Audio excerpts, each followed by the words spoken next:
This podcast is part of the Big Heads Media Podcast Network. Go to bigheadsmedia.com for more great podcasts. Will men and women ever truly understand each other? And is the internet enhancing that understanding? Or is it fanning the flames of discord and laying waste to any fragile thread of unity and mutual respect that binds us as a common species? Today's guest is uniquely qualified to address this enormous question. He is comedian playwright Robert Dubac, who joins our panel of Danny Mann and Ryan Tabb with me, Jamie Alcroft, and our host, Louise Palanker. Wheezy. Thank you, Jamie. I am furiously Googling your question, and the number one search result is Robert Dubac. There you go. All right. Good thing he is right here with us. Does the internet and or Robert Dubac know what women want? Bob's play, The Male Intellect, on Oxymoron, has traveled the globe, and it will be performed on Sunday, October 6th, on the main stage at the El Portal Theater in North Hollywood, California. Yeah, I'll be there. Here's the Male Intellect website. It's all tricked out. It's got everything you need to know about attending this play and being delightfully entertained. According to the internet, on a quest to answer the age-old question, what do women want, Robert Dubac seamlessly transforms himself into 5 hysterical boneheads who each offer side-splitting advice on how to best straddle the gender gap, all while drinking a beer. Men and women from 18 to 80 laugh nonstop as the Male Intellect nudges the battle of the sexes towards a humorous détente, with everyone elbowing each other in the end with loving laughter and recognition. Having been translated into dozens of languages from Hebrew to Hungarian, only languages that begin with H, apparently, and produced worldwide from the Eiffel Tower to Dixieland, The Male Intellect is a universal show that guarantees to be one of the most talked about performances of the season. Brace yourself, ladies. This is how men think. Oh, what? And we have a sizzle.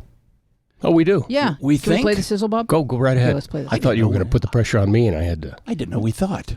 Therefore we am. Mm-hmm. What do women want? See, women don't even know. Problem is, you want us to know what you want, and you don't know what you want. We have to know. And even if you knew what you wanted, you wouldn't tell us. Because if you told us what you wanted, then you wouldn't want it anymore, would you, ladies? Is that what you want? Or do you want something less complicated? Do you want something simple, like Haagen-Dazs with only 25 calories per gallon? Or do you want something clever, like nail polish that does not chip for 10 days? And on the 11th day, it just all falls off. What do you want? Something thoughtful, like gynecological instruments to be stored in a bread warmer? Or do you want something absurd, like an extra set of feet so you can wear more shoes? You don't know what a woman wants? Well, hell, son, that's easy. Yeah, I may be a chauvinist, but I am no nitwit like you. Honesty. That is the most important thing to a woman. Unless it is the truth about her, then it is not so damn important, but... That is what women want. Of course, you have to be honest, but you have to be cool. Women love cool men. How do you be cool? It is very easy. Speak French. You want to know what a woman wants? Simple.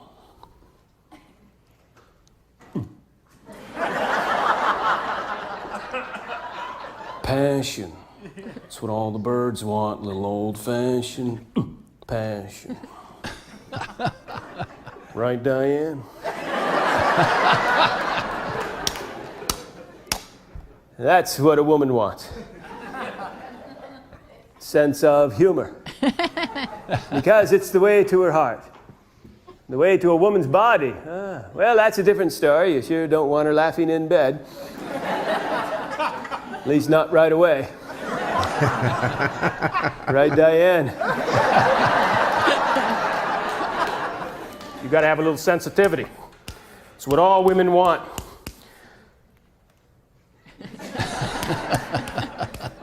Little sensitivity.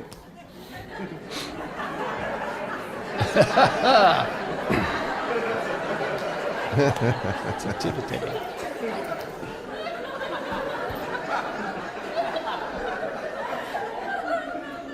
What? This is what I have been doing for 2 weeks. I have been racking my brain trying to figure out what Julie wants or what any woman wants, and I'm running out of time. Thank God you're all here. You can help, so let's get started. Welcome.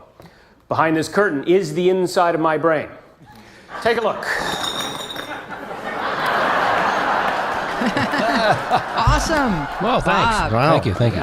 So I want the Haagen-Dazs, talk about by the way. inspiration for your play. Well, the inspiration, as you can tell by that clip, and you look at me right now, there's about a 20-year gap here. So this show was written almost 25 years ago. When I wrote the show, it was this classic idea of a guy. I'd never been married, had never really had a lengthy relationship, and trying to figure out what was wrong with all that. And I went through my mind going, well, I was just given bonehead advice from guys that lived in an older generation than me. So not only is it antiquated, it's just worthless. At the time, my wife that I was dating, she said, well, why'd you write the show? And I says, well, basically to meet women. And then she says, oh, no, there's so much more to it. And it was actually her help that said, okay, there's a lot more of a broader scope here. Because the whole idea of the show is how, or what I think is necessary is for men to grow up and mature. I mean, here's a guy who doesn't have any idea what it is he's doing, and he's going to older men who haven't grown up. So all they're doing is perpetrating this adolescence, which is what's happened. I think I mean, that's why we got a guy in the presidential office who's a 5-year-old. Mm-hmm. Right. Yeah, he never grew I up. don't. But did he ever take advice from anyone? Well, no, that was it. I tried to get the show. I've sent him DVDs. But, Okay. But I don't have the word Fox stamped on it, so it doesn't. He's not going to watch It it. doesn't work on his record player. Yeah. So who are the 6 boneheads? Well, there's 5 boneheads plus 5. me. Oh, okay. So I guess but I'm trying not to be a bonehead. Mm-hmm. So there are these 5 characters who are based. They're kind of stereotypical archetypes. Because you can't go very far. Look, these solo shows, I don't do any that are dramatic. So it is dramatic to try to put the show on and to do it. But there has to, for people to pay money to go see this, they have to laugh nonstop. Yeah. So and you can't go too far with the metaphors and too far with the ideas that you lose them. So it's there's a guy who is the redneck he's called the Colonel. He believes that honesty is what women want. Jean-Michel is the cool guy who thinks, you should be cool. But there's a metaphor there. You have to communicate. And then Fast Eddie is just every Lothario who just thinks passion and sex is the only thing that women want. Old Mr. Linger is the old kind of Golden Pond guy that figures. Yeah, there's a reference. Yeah. People now we know how old the show is. Right. It's kind of best years of your life. Yeah. So that's a sense of humor is what's important. And then Ronnie Cabrizi, who is this kind of tough guy with a big heart from Brooklyn, who says it's sensitivity. Now, the way it came about was these guys all have good ideas, but they're incomplete. The idea of the show was, okay, take a little bit of everybody so that you can mold yourself into something that's a little more complete. And I wrote this about 20 years ago, and it still ironically holds true, if not even more so, especially now with the Me Too movement. Because I was trying to tell guys to grow up 20, 25 years ago. So women have not changed Women have not changed? Well, in 20 years. Oh, no. Of course, I think they have. So you've got the blueprint and you're good. You've got it mapped. Well, like the genome. there's no finite examples of it. I'm just trying to get guys to at least embrace it. You have such a pig-headedness amongst men that are going to say, I'm not going to listen to anything. Yeah. But if a guy has you could say, well, what are the elements that contribute towards a man understanding women and endeavoring to understand women? Is it that he needs a mom that he likes? Because I think that helps a lot. If you like your mom, not just love her, but if you like her, then you will look for women who are likable. But if you don't like your mom, you're attracted to the people you really can't stand, and that can be a confounding experience for some men. I think that's kind of that's a broad scope of psychology that I think we're much more confused than that, and much more The other thing is, if you like yourself, you're willing to be with somebody who you're willing to listen to. Sure, but then what if you have a mother who doesn't like you and doesn't like herself, and she's going to make you not like her and not like yourself, and then you're in a whole can of worms. I don't really think that there's this. I'm still writing that down. Okay. Yeah, really. I don't think that this. all of this name blaming and game playing. That's it's my mom's fault. It's my dad's fault. It's how I did. I mean, I'm tired of this. I'm just trying to I don't want understand anybody. it. I'm not just trying to pull blame. yourself by your boots and take some responsibility and figure it out and do it. It's not that All right, difficult. so it's And I think your credo is grow up. Yeah, it is. It's very I much think it grow helps up. to have an explanation that you don't use as an excuse. You just Sure. say, okay, that explains things, and now I need to learn more. Because when you like yourself or when you like women, you're willing to explore and go like, all right, well, I could do better, she could do better, we could do better Sure. communicating. What is it? Let's work on it. But go ahead, Ryan. Well, I just think it's also about liking growth and liking peace, right? So if you like peace, you're going to try and create that with other people. And if you like growth, you're going to be opportunistic in finding people who are willing to grow with you. So I think it comes down to that as well, as not just having the background that encourages you to do that with other people, but being interested in moving forward in that way as well. And moving forward, I think that's a sign of maturity, because a lot of guys I know think, well, this is me, I'm not going to change. And so they don't evolve, they don't grow. Isn't that the primary thing that a lot of men complain about when they get in a long relationship? She wants me to change. She wants me to change. And I don't want to change. No, well, you have to. I mean, You have to. unless Yeah, you don't exactly. believe in evolution. Well, I don't think that you, as a female, I don't think you should marry a guy and expect him to change a whole lot. I think you can ask him to maybe Really straighten up a little. But people are who they are. That's the guy you're marrying. Well, But to grow I don't within know. the context I of think that. it's, for that's the a bad essence. message to give women to say, oh, I think you should probably just accept what you're getting there, and the guy's not going to change. The reason why these guys aren't changing is because they've been able to control the universe for so long, and they've been able to. It's in their DNA. So how much can one person change? A lot. A lot. One person, yeah. If Because they decide you can become Yeah, another you have person. to decide. Yes. No one can I'm a change whole you. other person than I was when I was 20 years old. I'm a whole other person than I was when I was 40. And I've met a lot of really people am. who aren't, that they don't change at all. But it's just the ability, like what Ryan was saying, is that do you really want to change? Do you want to get something out of life, or do you want to sit back and Be have selfish. everything come to you and be selfish. Be greedy. Yeah. And here's a question for the panel. In terms of understanding women and innately knowing how to do that as you enter adulthood, how much does it help to have a sister?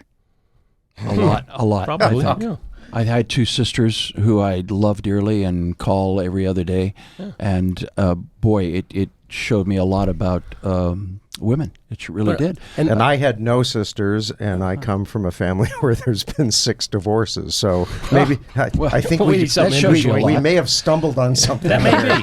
The A closest sister shall be assigned So to what a are we going to do? woman. We're going to go to China and start renting, female sisters. female Yeah. sisters. And this is, we're talking hindsight here. This is, Right. This is how do we? This is great Now to you point tell this me. out. Yeah. Right. Right. What If I do you- can, Danny, I'm sorry, man. Yeah. I think you're Well, both Make my it better. sisters were mail order, so they weren't my real they were sisters. Russian They're sisters. just If I can add to mail that, order I think sisters. a lot of men don't have female friends that they're not interested in. okay. And I think that's another way. You might not have sisters, but you can still have women who you rely on in your life. And would you consider that more generational thing? Because I know that's difficult in my generation, and even much more difficult from these boneheads that I talk about in my show. They weren't friends with women at all. I mean, women were either objects, or they were maternal, or they were Wow. Okay, wives. that's- So, but I think now it's become a little much more, more yeah. open and acceptable to Yeah, have for sure. At female least more. friends. Yeah. I mean, and I'm not talking about the friends with benefits and all the bullshit that comes Right, along just with, no, straight sex. up It's friends. straight up friends. You yeah. go with a friend to the prom.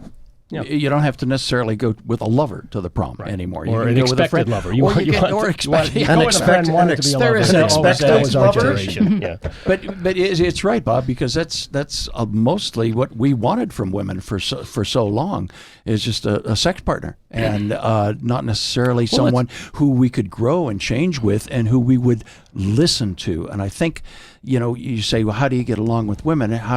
How do you change? You listen to your partner. You I'm listen sorry, to what? the person that you're in love with. Well, you're not in love with me, Danny. That's why you're I not like you a listening to lot. me. I know. But you And keep you changing. just want sex. You keep changing. And you listen and you appreciate their opinions. You seek out their opinions. Yes. Well, of course. Let's go back though to this generation that I'm making fun of in the show. And look, and we're getting into a very serious conversation. I just want to let everybody know out there that it's a hysterical show. It's funny, but whenever you try to dissect comedy, it's never funny when you're dissecting. Okay. Yeah, well, what I like about your show is you do everything while drinking a beer. So it's kind of like a ventriloquist drinking a glass of water. Yeah, it is. And everything happens while you're drinking this beer. Yeah, and if you believe that, then Jamie's going to do the show when I'm not there. I don't believe much of what It's a Jamie great tells show. me. Yeah. No, So you're don't. good. Please don't. But you go back to this to the generation. Jamie brought it up about all you're looking for is a partner that's a sexual partner of some kind. That has the only thing for thousands of years that has been dictated into our culture. And our business is guilty of it. You know, the entertainment business is nothing. I mean, even the advertising business. I mean, what's interesting is does anyone know who the father of modern advertising? Do they know that he was the cousin of Sigmund Freud? I mean, this is all how you can use emotions to sell stuff. I mean, we have been hitting this over men's and boys' heads for so long. I don't even see how they can think a different way. And the women have accepted it until a series of brave women started to come along. It started with maybe suffragettes, maybe before that. But any woman who thought to the contrary was a witch in the old days. And now, why do we only have one woman on this panel? That's just today. That's today. Wait, we have two. See if you can figure out who the other one is. Yeah. No, Lori is one of my co-hosts, and she's not with us today. And we often have Excepting for female Lori. guests. And, of course, Dina's here. Dina's here. She's But she's playing Pong. Who over is there. more grateful for your insights, women or men? You know, I'm not trying to skate on this, but it is pretty even-handed. It's 50-50. Now, women will walk out of the show going, I used to date every one of those guys. yeah. Men will walk out of the show going, I used to be every one of those guys. But I try to, especially with this show and a couple of my other shows, you have to have a 50-50 bouncing back and forth. Otherwise, all you're going to do is piss one side off and not another. So, I mean, Well, I was taking notes, Bob. Yes. Uh-oh. And according to your panel of experts, women want honesty, coolness, passion, sense of humor, communication, sensitivity, and maybe spelling. Yes. And not Aaron. Is there anything that we learn as we watch the show that is a correction of any of the above? Yes. In the show, I mean, I think in the clip which you saw was the premise is the stage is the inside of my brain. It's an old premise of the left side of the brain and the right side of the brain, different hemispheres, different functions. Left is masculine, right is feminine, for lack of better terms. I mean, that's all been a lot more intricately developed over the years. But basically, left side of your brain is linear, logical. Right side of the brain is emotional, intuitive. So the left side of his brain, his masculine side, is full of crap. It's just empty pizza boxes, bad furniture. I mean, it's a mess. And that's where he lives. And that's where all these 5 guys live that come up that I portray in the show. The right side, his feminine side, is empty because he never wanders over there to think. Now, during the course of the show, there is a feminine voice that speaks to him, which is his feminine voice, and slowly builds him so that the point where he finds some balance between the two, and that is the message. It's not like you go completely over to the right side or you go completely over the left side. Are men afraid of their feminine voice? Of course. I mean, well, my generation, and even the generation I'm talking about in this show, it's like you're afraid to listen to their feminine voice because it's going to make them gay. You're just gay enough to use coasters. That's as gay as you get.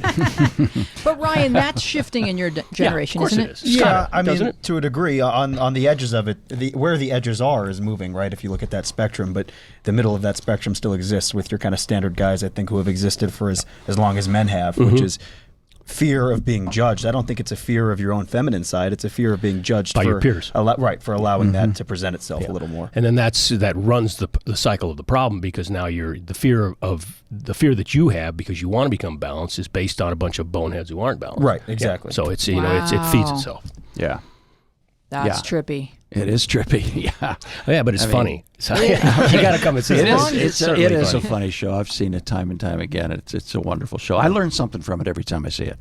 I really do. It is. I mean, it is written pretty thickly. So, and I don't know if that advert. What do you mean written pretty thickly? Well, you can watch it and listen to it, but come back and see it, and there are things that you miss, even though it's the exact same thing. Yeah. It's like reading a good book.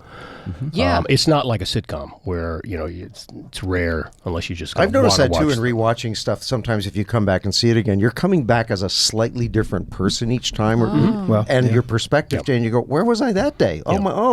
Yeah. So you have a different conversation with the content every time. You said, I think I have a different execution of the content. The content is always the same. So to me, as an actor, the audience is the other character in the show. It's me, and even though they don't have any lines, it's how they react and how they. So you play off of that. Well, you do, but it's not an improvisational type of play. It's more of a play of you understand culture, you understand the way certain. It certainly plays. Jokes are different in the South than they are in the Northwest, and its reactions are. And I've seen it. It's been translated in all these different languages. So I've seen it in different countries. So who are the other guys that perform it, like in Hungary? Who performs it? I don't know their names, but it's Hungarian. If they do it they're not doing it in English. Right. When I was doing this show, I had 4 other actors that I hired that we were all doing it at the same time. And we would, it doesn't matter whether I'm doing it or not. It's what the material is. It's the depth and the thickliness. Yeah. So that's right. You have other material. You've had other guys go out and play. If you're a good actor, sure. That's interesting. You can pull it off. It seems so interesting to me that they've done this show in other countries because it feels very rooted in American culture. So do they make changes to yes, it of based course. on? They do. Obviously, when you're in France, you're not going to. They're all going to be French guys. They're all going to be Jean Michel. There's always the bigot. There's always the Lothario. There's always the old man. It's just It's sort of like a universal. In France, the French guy's Belgian. Yeah. They're like universal archetypes. Exactly. That's what I was saying earlier on. It's kind of a stereotypical set of archetypes that are, it's something you can draw from on it. And the male-female problem is never going to end. Have you seen it have you gone to see it in other countries? Sure. Where did you enjoy it the most? Well, I didn't enjoy it in any of them because I didn't know what the hell they were saying. I just listened to where the laughs were, and I knew that, okay, that laugh should be there, and it was there. But you can tell from the attitude. Oh, yeah. The guy in Sweden did it. He did it great. And there's a guy in France who did it. I have yet to see the one they just started doing it. Well, they did. There's a lot of countries I didn't go to that haven't seen it because it's already had its kind of glory days. A lot, it's a show unless they're redoing it. It's I'm just going to different places that I haven't seen it at this point now. So I haven't been. I've only heard about this with plays. I've never actually heard it is a play. That's it. But it's kind of a one-man show from what I've seen. It is a one-man show. Yeah, but it's a play. But I'm saying, usually you're thinking. But you're thinking in the realms of stand-up. Like Love Letters goes everywhere. Yeah, Love Letters does. By yeah. And it's a message that never gets old. What the comics in France are doing now? They're just taking George Carlin stuff and putting it in French and copying and plagiarizing it right off the bat and throwing it out there. What? So that's true. It's which is awful, but that's stand-up. This, I'm giving you the license. Yes, take this and memorize it and do it, and you make sure you give me 20% of the gate. Right. I'm make the at least guy. Otherwise, why would you do it? I'm stuck on George Carlin in France now. Oh, this is actually. These are mes shows. That's where my shows are. Mes shows. Yeah, well, the 7 words are different. Yeah, that's for sure. More syllables. Yeah, and more. They're French words. More. But it's a message that never gets old and needs to be reiterated. I think. Time and time there again. are certain to go back to the question or the. Of how it's taken and embraced in different countries. There are other countries, and as we know, that are not as far down the gravy train of being balanced and being, giving women rights and being evolved. So now for it to be done in Mexico is kind of like what it was being done here 20 years ago. Because they're still behind the ball on the chauvinism and the machismo. So you're a person online, right, Bob? Sure. Yeah. What have you noticed about how internet culture is informing the relationship between men and women? I guess I'm a bit of a cynic when it comes to that because I think all this is smoke and mirrors. Because nobody's able to get to any depth. Anytime you put something up on a 2-dimensional or even a 1-dimensional screen when it's just letters and words, there's no interaction of any kind. I don't care how many emojis you throw up there. Yeah, it's a brawl. But if a man were to come upon an article, a well-written article about mansplaining and read it, wouldn't he come away better aware of maybe what not to say or how to present things, how to frame things? Sure. Well, either that or pissed off. Right. If he was open to it, then he would. If they were open to it. Yeah. But the thing is, there's no engagement. This is all the internet. What it's turned out to be is here's everything. You pick what you want. We've already figured that out as gone on when Reagan dismantled the FCC and put, you can take any point of view you want. So we get Fox News, we get MSN, we get everybody's point of view, thinking not intentionally. But thinking, okay, I'll take a little this, a little that, a little that. That's not what happens. I'm going to take everything of what I want to hear. So you're going to get a guy I don't care if it's a great article or not, whatever you go into it with your position is what you're going to take out. And of you it. look for something that matches that. And if you don't have anybody in there to have any dialogue, echo chamber. It's it's just going to grow the bubble. But if you are endeavoring to learn and grow, there's tools there available to you. Sure. Yeah. So there's probably a tutorial on YouTube about how to learn and grow. Sure. That you could look at. You'd have to be open to growing. You have to go be watch willing that. to do it. And what I'm trying to do with the show is just you can do it in an hour and a half and come see it, and that's basically you'll learn and grow So I when think it if course you to men laugh and women. too, people become open to things. Yeah, of course, right. yeah. It just Spoonful kinda of sugar, man. If subconsciously it's gets right funny. in there. And that's what was always been my core value of doing these shows is that it has to be funny. I mean, sure, I can be dramatic and I can do that, but nobody's going to take So it tell with me a grain of about salt you. unless they're laughing about it. Because this is your piece of work and this is what you've been working on. And in that time period, you got married.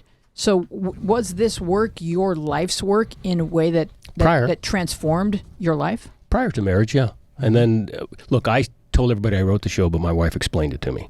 And that's about as true as it gets. And not only do I tell people that, so true. it's her line. She made it up. She wrote that line. And you give her for credit me, for and it. I give her credit for it. Yeah, so in the play, #evolution. in the play, the voice that I said is a feminine voice, it's my wife's voice. So when I'm on the road, I get to basically talk to her and listen to her every night. The only problem is it's the same damn conversation over and over because it's the same play. But still, there is, she's an integral part in it. And she's, well, Jamie, Lauren as well. she's a And, wonderful woman. So it's Incredible. And it's to the point where do you as a man or as a young man want to grow, like what Ryan's saying, and embrace something more with somebody not on a screen, but somebody who is there in contact in 3 dimensions that you can have a dialogue with. So when you decided that she was the one, what did you change or what did you decide needed to change about you? Well, it wasn't like it was going out for a university course of some sort. It was, that's just part of the whole dynamic of, falling in love with somebody and it evolves and moves around. I mean, I can look back now, not saying that I need to work on my anger or I need to work on my, Pettiness. Bathing. Yeah. Whatever. I mean, Jamie, you don't have to assign negative traits to him. Hygiene. Work on his He's hygiene. perfectly capable of doing that. I can assign my own negative traits, Jamie. I don't need you to assign All right, negative. I'm We'll sorry. punch them I'm out, sorry. right? Well, you were stumbling. You were looking for a negative trait. Because I'm trying to think of, because I hate to say it, but I think my wife and I, and she'll say it too, we've got a great relationship. It's perfect. And we look at ourselves and we look at everybody else who's going through messes and we go, God, we're just fucking lucky. I know. We do the same thing. We do the same thing. We really do. And I do that with Sarah too, your wife. Yeah. And I know I've done it with Sarah too. That's everybody. What nights? I'm on Tuesdays, Wednesdays. Okay. Well, like today, okay, I had a couple of stumbling blocks. I had a few things that just went wrong. And I guess I was a little snippy. And I apologized to Sarah. And I said, I'm sorry, I don't know what's wrong. She says, you're being greedy. Greedy? That's what's wrong. And I really took that to heart. And so even on the drive over here, I enumerated the things that I was being greedy about. And now I all right, Jamie, quit hogging the microphone, okay? You're being not greedy. going to be as greedy. I have a few more things to say here. Yeah. No, but that's you really, and that's why I said earlier, listening is so key. And Sarah and I also, we look at these people and we just go, what the heck are they thinking? Why did they put themselves through this when all you have to do is just take a moment and not be so greedy? Question to both of you guys: when you look at other marriages or other relationships, is it easy for you to see what they're doing wrong? Yeah. Is there a common thread? Well, if you really want to get to at the beginning of the conversation, a lot of it's immaturity, both men and women, but it is immaturity. But I mean, just to add something to Jamie's observation of the listening, there are people who listen only to try to get in their point of view, and that's not listening. So it's you want to listen, but you also want to be listening and trying to be a little bit open, and that's what you can do when you have 2 people involved in a conversation instead of one on one screen and one on another screen. I don't care if it's FaceTime or it's not FaceTime. Well, I'm going to listen to Lane Or actually, I'm going to read what he wrote on the dry erase, which is, we're going to break for commercial. Oh, great. Cue card. He gets dry erase. Thank you, Lane. He does. Hi, I'm Mark, and I'm one of the hosts of Massive Late Fee. Do you remember Blockbuster? Well, we do, and we racked up a lot of late fees there. That's why we're glad there's things like Netflix, Hulu, and Blockbuster has died, mostly because of us. We cover streaming shows and pretty much whatever we want. Join us every Thursday as we talk TV and movies on Massive Late Fee. You can find us at Massive Late Fee on Twitter, Massive Late Fee on Facebook. You can email the show at massivelatefee@gmail.com, and you can find us at MySpace, Massive Late Fee. Massive Late Fee, the best podcast we can think of. Yay, Massive Late Fee. Must be What's it massive, called? Massive late fee, I Late believe. Fee. I believe. Which is what you would incur at Blockbuster Or if MILF. you did not return. That was the original MILF. Question for the panel. Do men take out their frustrations with women in real life by being horrible to women online? Or are they just trying desperately to communicate somehow with women in whatever way they know how and whatever maturity level they're at? So here's an article that I found in Mashable, and they are highlighting what they are calling the curse of the Twitter reply guy.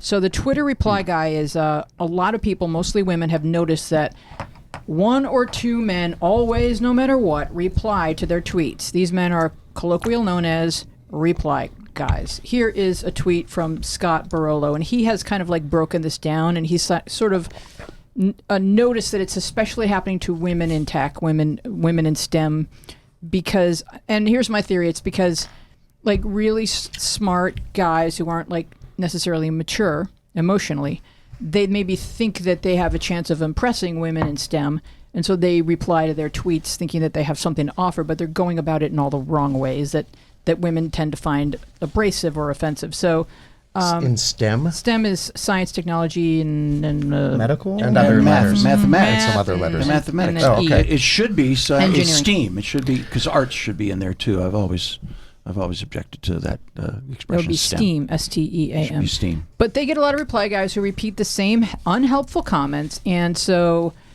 at Shrew and I, this is a tweet from Scott Barolo. At Shrew and I, a woman and a man in science have attempted to catalog these replies to save us all the trouble of writing new responses every time. So they are now presenting the 9 types of reply guys. And we can discuss all of these. Okay, so their research has identified number 1 is the life coach, aka victim blaming. So let's say someone tweets something that they're frustrated with something at work, then this guy would reply with, I've got free advice for you because I know things and you got this. So they come at it like they're very encouraging, but it's also kind of condescending. Do we know this person? Sure, they used to have them in bars. Sure, it's the same thing. I mean, I'm sorry you feel so down. I mean, but you really, you look sweet in that dress. And I mean, it's. Let me buy you a drink. I don't think there's. But go ahead. I understand that. All I'm doing is falling back on what I was explaining earlier. This whole idea of trying to get some conversation, some dialogue going on with a back and forth. Right. This is like am I passing notes in school?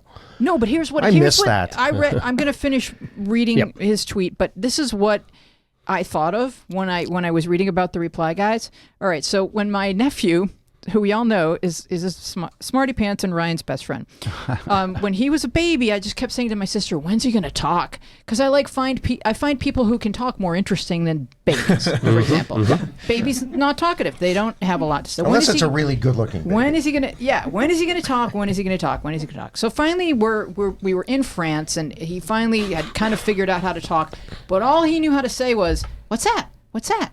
What's that?" So we're in a car driving through France, and the conversation is kind of, "What's that? A tree. What's that? A man. What's that? A house. What's that? A tree." I mean, and this was right. So finally, Amy goes, his mother goes, "Well, you're the one who wanted him to talk." Be careful what you wish for. But I thought he was going to say more than one thing. Right. And then I realized this is his attempt at conversation, because that's all he knows how to say. But I respond, so he was reply guy at age 2, but he outgrew it. So, and some of these guys have just not outgrown what's that, you know. Well, I think there's 2 elements to replies in general, right? The first of which is just a lot of men believe, well, if she just notices me, right, I'm good enough, so she just has to notice me, and then I'll marry her, or whatever they think is going to happen. And the second part is just to transition online. Imagine, right, because there's a button that says comment. Imagine if a woman just walked into a bar and said comments and just waited for men to speak up, right? That's exactly what's happening here. So I think part of it is just the opportunity for everyone to say whatever's on their mind instead of actually realizing that there's a time and a place to say things. Well, don't they feel somewhat safe? Because, I mean, there's always been countless, movies, books, and things been written about, the young shy guy who can't get up the courage to go ask the girl to dance. Right. So when you can just that's why we set notes when we were in school. That's why this is. I mean, but all this to me encourages the fact that it just keeps that development or lack of development. It's arrested development for these guys because all they're now doing is just being constantly. This is the only way I can communicate. They don't know. They don't know anything else. So they've tried. So that's all why these, you have 9 different. They ways have 9 different notes on the piano. They keep hitting these notes, and none of them are the correct. Making music. No. So number 2 is the tone police. Whatever issues you are discussing, it's clearly your attitude that is the real problem. Hashtag civility. So they're telling the girl who's tweeting that if she would change her attitude, maybe people at work would listen to her. Number 3 is the gaslighter. So, so what's the big deal anyway? Something similar happened to me. Walk it off. Yeah. Number 4 is the cookie manster. So this is like someone that sort of mansplains, but with like a little sugar on top, I guess. I don't harass women, and I want tons of credit for it. I said a nice thing to a female coworker. Look at me, Mom. So that's the person who wants credit for being nice to women. Cookie. Number 5, I love number 5. It's called himpathy.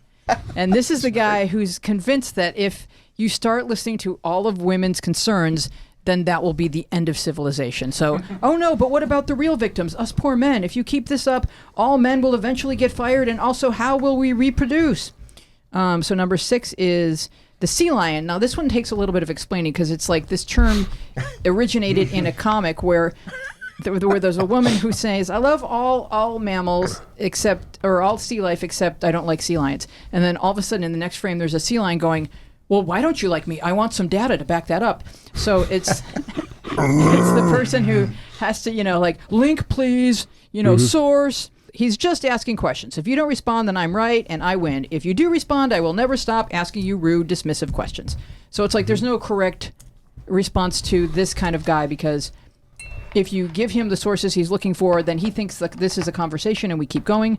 And if you ignore him, then he says, you don't have anything, so I won. And I think the internet is full of those kind of people, and it's not just a guy-girl thing. Right. Lane, you've seen this guy, right? The sea lion. See, you're lying. See, lion. See, you're lying. See, lion eyes. I've been in a conversation with the sea lion before. Yeah. How do you handle it? I mean, you just have to let how do the sea lions, they let the water roll off them, be like the sea lion. Because what he's going to do is anything that you say, like you said, he's going to have an answer for. And if you try to have a conversation like you would with a normal person where you're like making a joke or something, he's going to say like, well, you're not addressing the facts, so I'm right and you're wrong. So you can't. Pretty much you're in a trap. Are those all 9? You're in a trap. Oh no, there's more. We have. But wait, there's more. They all seem to have the same. Well, let me finish and then we'll address. Okay, so 7 is the mansplainer. I know that you did not technically ask for advice, but a woman stating a fact is a cry for help. Number 8. There's a T-shirt. Really? Number 8 is the prestige. Hey, that man harassing you is a great man, and you were destroying his legacy. How dare you? And number 9, and that's like the Woody Allen kind of thing or whatever. What do you mean? There's a lot of different people that fall into that category of like, but wait, he did great things. Number 9 is, but Matt Lauer had a door that he could lock with his foot behind his desk. Okay? So number 9 is just your classic trolls, creeps, and fools. Wasn't that a Sonny and Cher song? And these are people that will say things to, like, Trump is like number 9. You're too ugly for me to sexually harass. Get over yourself. So those are the 9 types. Yeah, he's going to dismiss rape as not my type, but lust after your daughter, who is your type, right? Yeah, that's his variations. Yeah, it's just all of this that seems to be, and I can't keep going back. It's just allowing malignant narcissism. It's just different labels. All of these 9 characteristics that you're saying are all parts of narcissism. Spokes on the same wheel.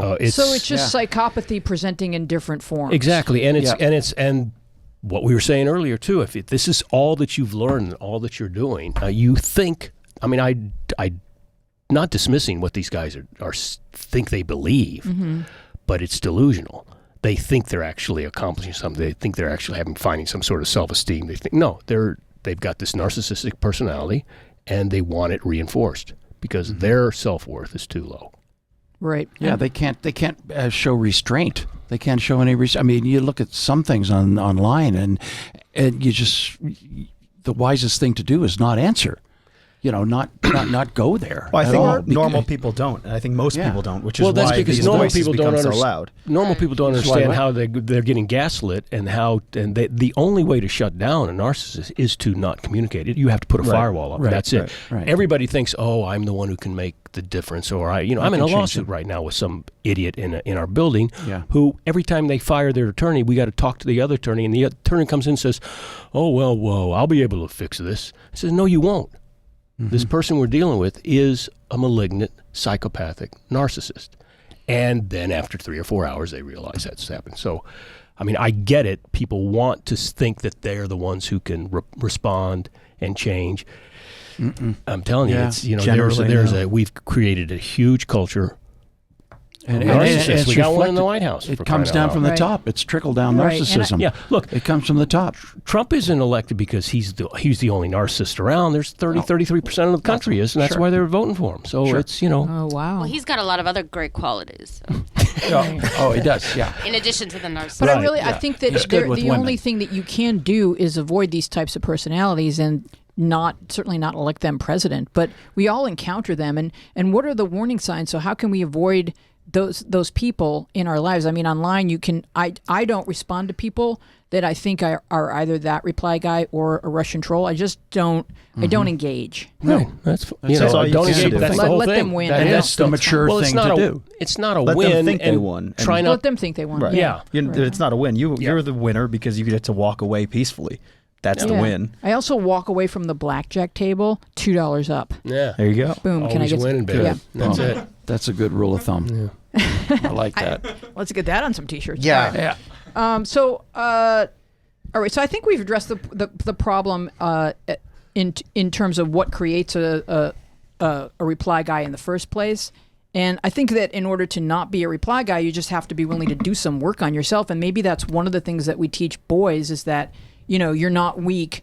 You have to be strong, and therefore working on yourself means that you have to identify a weakness. And people or young men don't want to do that because they've been taught to walk it off and to never acknowledge any kind of weakness. I don't think there's a lot of nuance with men that goes into thinking about what parts of you are central to your identity and what parts of you are more ancillary. So everyone holds on to all the parts of their identity very strongly, which is really that core identity is what you want to be confident in and know that you're enough. And then the rest of it is what you have to be open to changing and developing. And so people can't think in that divided way, and they just say, no, all of me is all of who I am, and I have to be confident and be a man and not let that change. But that's kind of a toxic way of thinking when you can't separate those elements. It truly is toxic. And like the Trump way of thinking is if anyone comes at you, come at them 10 times harder instead of going, hey, I wonder why someone came at me. Maybe, I need to take a look at addressing something. But if all you're doing is like swatting back, then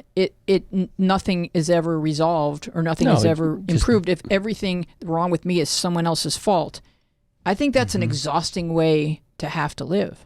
It's exhausting to have to live through it. Well, it is, but I'm telling you, when you get, basis. if you want to, I don't have the articles on hand, but I've done enough research on them, and so is my wife about narcissism and the sociopathy. This is what they live for. This is what keeps them going. Oh, it's so it's not. Them. It's a fuel. And that's the only way to shut it down is to turn off the gas. You don't engage. I mean, that is one of the problems that, we've never had it on such a scale politically as we have now, because you're using old norms to feed into discussing things with him or countering him or proving that he's a liar or whatever it is that we're doing. All it is fuel. And it's you're never going to get the media to stop doing that. So obviously it translates to ratings because anytime he's speaking, they're putting a mic in. Give me a Sharpie. Give me a Sharpie. So I mean, it's a catch-22. It's a difficult situation. We're just trying to figure out how to get guys to We need like to break the- Ryan's to be saying, like Ryan. to get outside of the little linear thinking and Vote for branch Ryan. out. Vote for Ryan. I don't think narcissism is just a male issue. Oh no, I mean, no, yeah. No, for sure. Well, I.e. Sarah Palin. Well, that's very narcissistic for you to say that. I mean, you do understand that, Narcissus was the guy in ancient mythology who looked at himself in the pond and was so Right. enamored with himself that he fell Right. in and drowned. Right. It's the same thing with, Snow White and the Wicked Witch looks in the mirror. The mirror tells her what she wants. Now we've got selfies, we got television, anything that's a two-dimensional flat screen. It's the idea that we're ignoring the bigger world around us, and all we're doing is saying me, me, me, me, me. Right. Well, because So- you don't fall into the pond and drown. It takes longer for that to happen. Right. And maybe we reached a tipping point today. Hopefully, it's Let's Impeach Day. Congratulations, resistors. Congratulations, yeah. It's been suggested. Oh, go ahead, Jamie. I was just going to say, back to the reply guy, there's sometimes, whether it's a man or a woman, you read something online, Facebook or Twitter, and it's a obvious cry for help. It's obvious that they want you to tell them how smart they are or how beautiful they are, or I noticed that you lost 3 pounds. That's great. And they post a picture of themselves and say, I just lost 3 pounds. Boy, I feel terrific now. This is my journey. This is my journey. You're so courageous. Yeah, and 3 pounds, the epic. so and those are the hardest things not to respond to, because I am just a person who likes to help other people if and when I can. I don't want to be condescending to them, or I don't want to just. No, why not? Why not? You Yeah, do. I know. You do. I You do know. know what condescending means, don't you? Yeah. You don't have to feed every beast. Like, you don't have to feed the 3 pound beast. You can just feed the making cookies with my granddaughter beast. You know, it's like, okay, you lost 3 pounds. Am I saying to all the people who didn't, like, boy, are you a bunch of lazy Schlups. Or, Yeah. whatever, Or you say, whatever look, if people I need- can do it, anyone can. And wait a minute. You got to remember, these reply guys are always online. What are they doing with their lives? That's it. What are they doing? I go on Facebook for an hour and a half a day, sometimes. Jeez. And other people, yeah, Allegedly. And allegedly, through the day, I go back and forth to it. I don't just sit there. You got to pace yourself. Yeah, you do, and meter it out. But there's some people that are always there. Mm-hmm. No matter what you post or when you post, they're the first person to respond. And I got to think to myself, just what are they doing? What are they doing? They're just sitting there waiting for somebody to say something. Well, as with other types of benevolent sexism, like catcalling disguised as compliments, what you should do, rather than being the reply guy, is stop replying and start listening. So I think whether you're engaging with women or men or anybody, really, you don't always have to get the last word. Sometimes it's just about hearing what someone said and saying, oh, I hear you. Sure. Yeah, sure you do. But where's the cultural reinforcement for that? All it is now is the loudest voice wins. Whoever can say the loudest last voice? thing last. Yeah, I mean, whoever can, Just the little heart make the button. other person just give up. the little yeah, heart button. exactly. And then- Right. That's good. No, you're right. Back away. Give up. There should And be a we little, understand that. Put down the emoji. just send them an electric chair or something. We're finished. This is it. Yeah, but it's like the conversation goes on into the night, whereas before the internet, there was a time when the phone stopped ringing and you could just have your thoughts. True. You could open a book, you could turn on the TV, you could just have your thoughts. But I think that compulsion that we could continue this conversation is very enticing, and a lot of people don't know when to turn the conversation off. We need to bring back test pattern.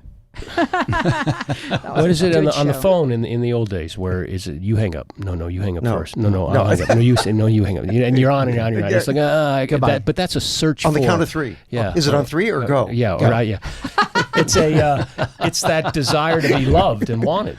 And so it's and that's what I think that's this type of, regrettably, the type of technology is under the auspices of finding love. You're not. It's making it more and more obscure, more and more difficult. Like I said, we go from looking in a puddle of water, looking in a mirror, or looking at a selfie. It's just it's so you are so consumed with yourself at this point Right. Do you know people who found each other online in relationships? Sure, and tell me what the percentage of that is. Does anybody know? I mean, is it 7. really I big? don't. Is it, this is the whole say- thing of which gets me is like, okay, I went to a restaurant 100 times, and the 101st time was a shitty meal, so now I'm not going to ever go back again. There are 100 times it was good. Okay, so you got maybe 3 or 4% or 5 or 10%. Those people who aren't going to find any romance online, they're going to find it somewhere else. They're going to go. I mean, what did we do? We had to go to bars. We had, whatever it is, what we did. We had to go to auditions. This is kind of personal. Okay, go ahead. Kind of Jamie. personal. But what was the first thing you said to your now wife? I said, "Do you want to go to New Zealand with me?" Yeah, I think that's wonderful. Whatever happened to hello? Did she say yes? I think that's she did. We got married in New Zealand. There you go. So she said yes. Yeah, Really? and they got married in That New was Zealand. the first thing you said to her? Yeah. Well, the first thing when I saw she was sitting next to a friend of mine, another woman that I knew, and I had a voice in my head that says, "If you talk to this woman, it'll change the rest of your life." Oh. Then to myself, I said, "You really want to fucking listen to her? That's in your voice." But she got a pretty good life going here. So. But I still went up and sat and talked. And the friend of mine, she was moving to Australia, and I looked at my wife to be, and I said, "You ever been to New Zealand?" She says, "No." I said, "You want to go?" She said, "Maybe." And that was it. Yeah. She took some convincing, but I knew right away. Wow. Wow. I love that story. I know. But I want to take a little Skip survey. the movie, skip the drink, right to New Zealand. I just want to take a little survey because I know, Bob, you had that experience of like, you have to meet the person in real life. And I met my husband in real life, and so I kind of feel that way too. Like, you have to get us. When I watch Catfish on MTV, I'm like, how can they be so in love with someone that they've never really met or seen, because there's always a broken camera. There's some reason why they're not even FaceTiming. So I want to take a survey of the young men in this room. How many people do you know who found real love using... Is that not ageism? I don't know, like 5 people who have even found real love, period. So, let alone it's on the internet. But how many Nobody. No relationships through... Not that I'm aware of. Tinder No. or something. Lane. Okay. I know a few. I've had a few good relationships through Tinder. I know You've had a few? people. Yeah, I know. I mean, they're over. So Yeah, so but they there's a few that weren't failed. bad. I mean, it's like, I don't know. I think it's it's just a new resource. I mean, it's a different.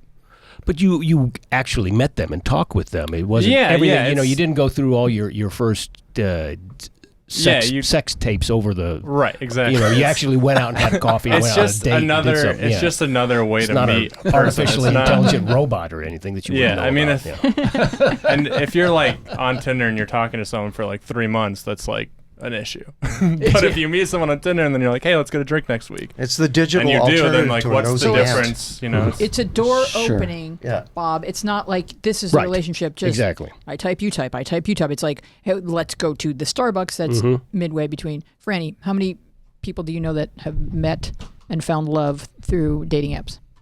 Well, my girlfriend right now, I met on an app. Yes. How did that You go? met on an app? Yeah, on Bumble, not On Tinder, Bumble, but so- one of She those- was his driver. yeah, 5 stars for now. But yeah, that was back in January. So So how quickly did you go from I like you like me, I like your picture, you like my picture, let's meet up in person?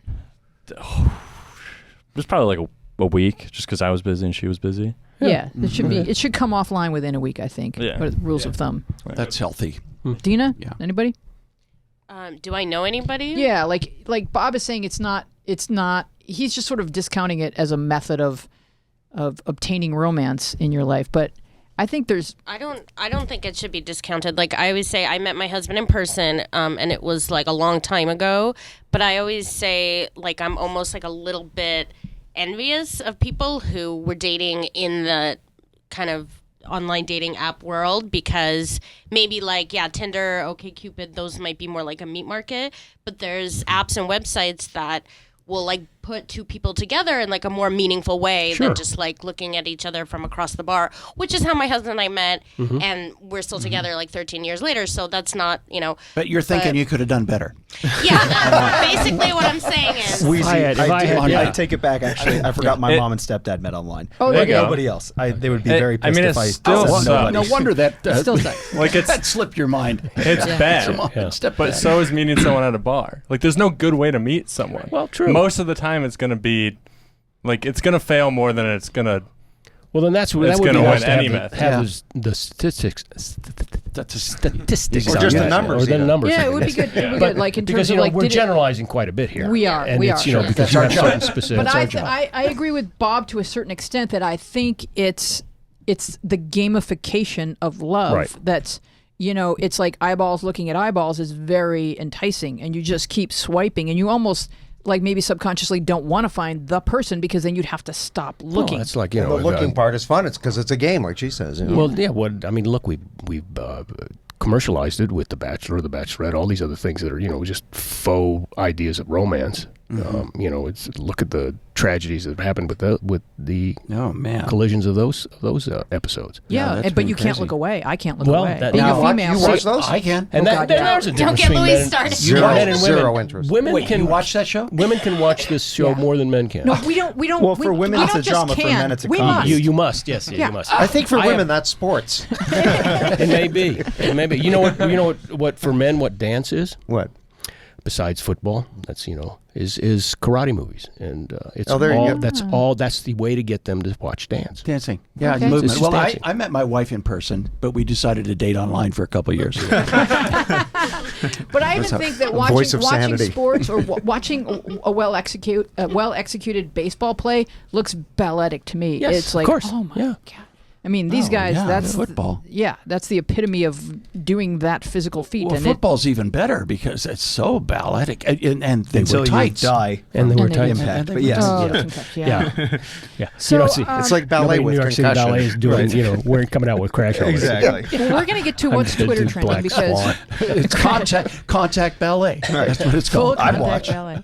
That's why there should be fighting in golf. Well, I've always wanted full contact polo, like on horses. I thought, no, that'd be crazy. If there was a defensive team in golf, it would be really because the guys like you'd be trying to run a Clowning play around. and then you're You're trying to hit a zone shot. defense. And Take out the putter. Take out the putter.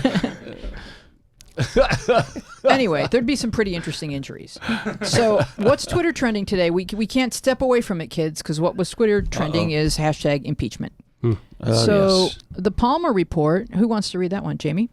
Okay. And I love the Palmer report because they seem to be like 2 steps ahead of whatever else anyone else is willing to say. If Nancy Pelosi comes out for impeachment today, Donald Trump is going to scream so loudly he might wake up Wilbur Ross. Okay, what is this referring to? I have another tweet to show you. Wilbur Ross fell asleep today on the floor of the UN. He was just praying. But it's just He's probably looking at his I'm just device. resting my eyes. Wake up. Wake up. Well, What's who, wrong with who him? wouldn't Wake up. fall asleep during Trump's? Right. Wake up. Wake up. Wake up. Well, that should be all of us. You can't even tell what Just he's like- saying, and he just looks so Maybe if you angry. close your eyes, he'll disappear. If I can't see him, he's not there. I was nodding off during that clip. If you squint, you can't see me. CAP Action tweets John Lewis, who was at the House podium on the floor this morning, and let's just put up the volume on John love because I John. don't want to have to paraphrase him. Go ahead.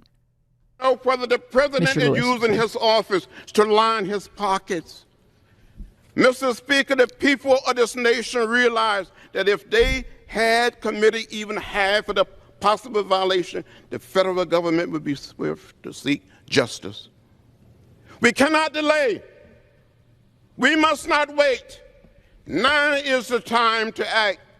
We will never find the truth unless we use the power given to the House of Representatives and the House alone to begin an official investigation as dictated by the Constitution. All right, thank you. The future of our So, democracy is at stake. He did that, Yes. and then there was a meeting, That and then come- Nancy came out, and then Nancy said, "Okay, we're impeaching." So, who believes that this was all choreographed? Because we had 5 freshmen members who were also previously members of the intelligence community who wrote an op-ed that appeared this morning. Then you had Mr. Lewis who stepped to the podium this morning. Then you had a meeting with Nancy, and then Nancy came out and said, "We're impeaching." I don't really believe that those were like implements of force Consequence. that compelled her. I think it was all choreographed. What do you guys think? Wow. I don't know. I was working on my alpha and swimming all day. I missed it. I missed it. I'm sorry. So all that stuff happened from last night Yeah. to this morning Yeah, that's to really this afternoon. impactful. But the fact, I'm trying to unpack what it is you're really asking. Is it, do we need to have a reason or do we No. want them to have? Do we want to understand that finally the Democratic Party has the ability and the precision to enact a bunch of different levels in order to make it look like it's a big gavel coming down? I think it's been orchestrated. I do. I mean, it seems along, like all a lot of politics people is. have been saying why doesn't Nancy Pelosi get behind impeachment? And I think that how these things were rolled out has been very deliberate. Oh, sure. I think she has more of a plan than people think she has. Oh, absolutely. Yeah, that's why she was backing off on it earlier. Good cop, bad cop, and you say this and you say that. She knew that Trump was going to destroy himself. Eventually, He was going to eventually. It was, all along, everybody's been so angry at Trump, and really, he's his own worst enemy. And we know that, and I always just kind of sit back and wait for him to fail. Because it's going to happen. Because they even had information about this whistleblower way before we did. So I think they knew what they had, and they have a lot more than they've told us on him. They always do. But I think that they want to start impeachment now so that they have a year to roll out everything he's done, so that a year from now, when certain senators are up for re-election, if they vote against impeachment, they will be voting for the end of their Senate career. Right. That's my theory. That is the overall, marketing plan Yeah. of politics. And yes, although I still don't see why we're dismissing the voice of a lot of American people. I mean, we don't realize that he only got 43% of the vote. A lot of people who didn't vote is the reason why he's in there. And a lot of people who went to an independent vote is the reason why he's in there. There's not, we know the gerrymandering's all kind of sideways, but still, I don't think it's the big surprise everybody thinks it's going to be in 2020. He doesn't have that hold. Well, let me ask you this: how does that work? If he's impeached, of course he can't run for president. Or I don't know. I don't know what that law can is. He? I don't know what that law is either. Then Pence would become president, and nobody would vote for Pence, and God forbid, nobody will vote for Pence. Can't I hope. Won't he try and pardon himself? And that's just He the may fiasco try to of the whole thing, and whether that's a I joke or not. I mean, it's No, it's true. That's he thinks he can. Yeah, he of thinks course. he can. Yeah, probably. I think you can still run if you're impeached. Because if you're Really? impeached, you can But stay not in as office. quickly. What if you're in prison? It's just a slap on the hand. Can you really. run Right. from It's prison? it's just basically Congress saying Just in the we yard. don't have faith in you. Right. And Yeah, but I they mean, can that's what say happened. Clinton was impeached, but he Right, still but- stayed in office. Right. Yeah, and Nixon resigned. So we've never Impeachment actually. is an indictment. It's not. If I remember Right. correctly, I don't think we've, at least not in modern never. America, we haven't. Never. We Not actually even Johnson. got- Johnson was only impeached. He wasn't voted out of office. Yeah. So, so even if he gets impeached, I think it's more just saying, hey, this is the like way the we buck feel. has to stop No, here. it's an indictment, and then it goes to the Yeah. Senate for a vote. It has to be a 3/4 vote. I mean, a lot the of people don't. The Senate's not going to do anything. No. Obviously. But that's the thing is by the time it gets to the Senate, we will know a lot more about his crimes yeah. True. than we do right now. But Yeah, the that's Republican true. Party is so strong. I don't know. Strong that they're where? Gonna, Strong what? What do you mean? I think this is a misnomer. They're I think all it's- Russian think so? operatives. It's, Really?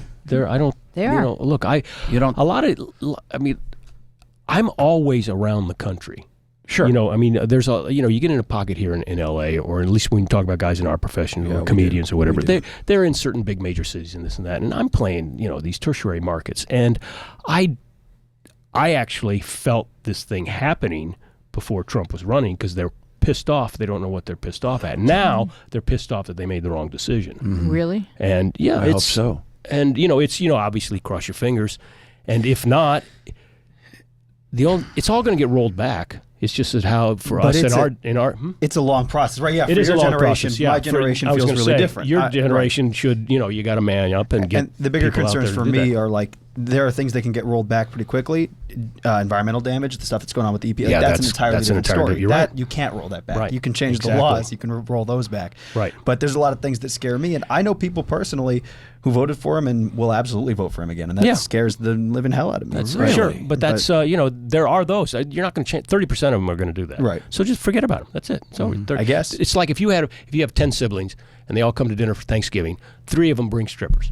Those are the Trump voters. Our family is so boring. Yeah. Wow. That's Oh, I you can't really wait. just kind of Yeah.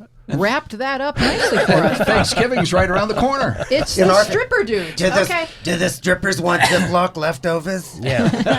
I just feel I worry about writing them off in that way only because isn't that what we did and now look where we are? Yeah, Isn't exactly. that right? No, we did not. Well, I also think that there was some tinkering with the results of course the there election was. and, of course, absolutely. with our consciousness. And I think a lot of people, like Bob said, just went, I hate them both, I'm not voting. A lot of people did that. I know more of them than the ones that say that I'm not going to vote, that I'm going to vote for them no matter what. Yeah, before the time's over, can we talk about the hero of the week and possibly the decade, Greta? Yeah, let's Our talk about Greta. 16-year-old. I don't have a link. You guys could Google her. Boy, was she something this week. Yeah. That speech to the UN. She's at that point that you don't usually get until you're in your 40s, where you're just so pissed. So impassioned. And you can direct it all into a microphone. Like, that's how evolved she is as a person. Maybe if you take teenage angst and couple it with a really intelligent mind, that's what you get. That's Greta. Wasn't that the Seattle sound? Well,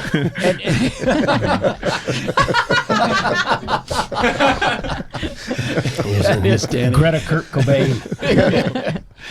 Yeah, but it's your future. It's your future that I've got a future, maybe 20 years.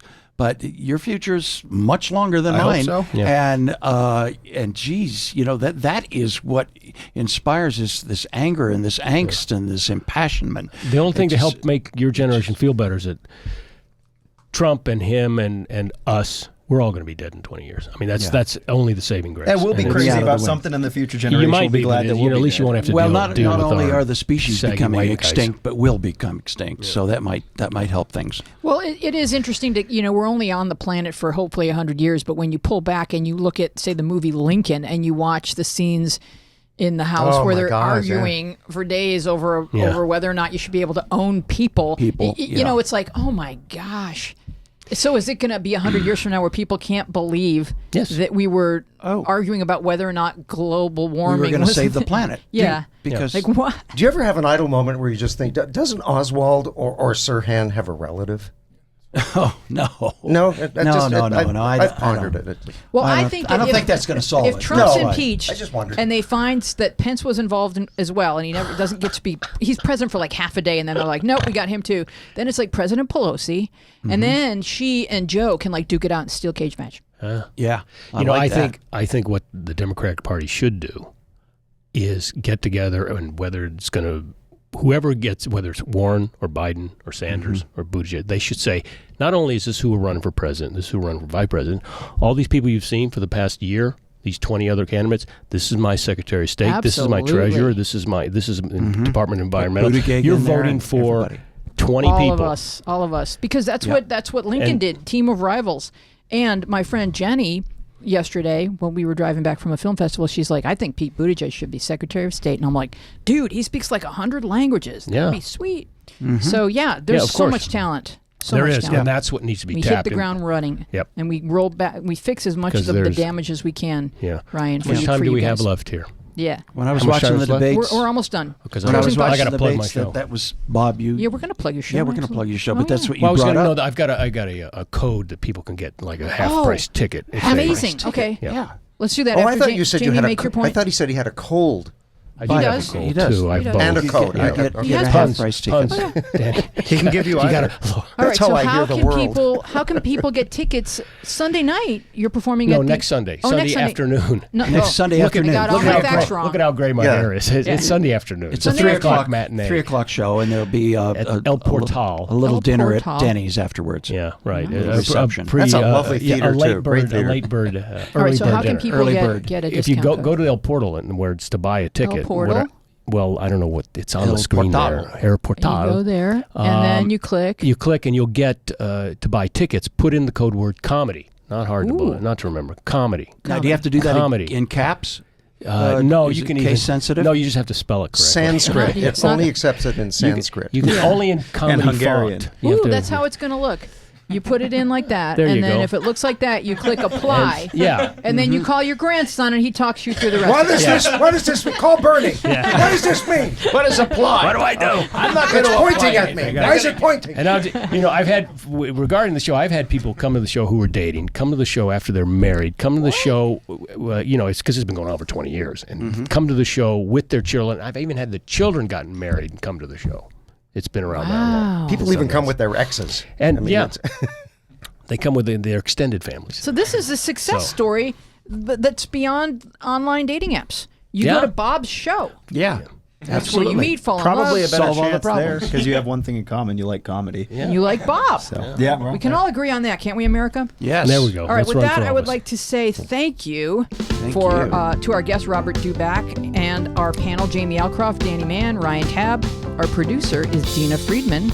Our tech team is... I always do ... because I never know who's showing up. But today it's Francesco Damondo and Lane McFadden. Our sound mixer is John Maddox. Our webmaster is Bill Filipiak. I am Louise Palanker, and we will see you next week with Skate Sensations, Ty Babylonia, and Randy Gardner. Yes. Be safe, be well, You're booking the whole be show. kind. And Sarah Kawahara. And Sarah Kawahara. Woo!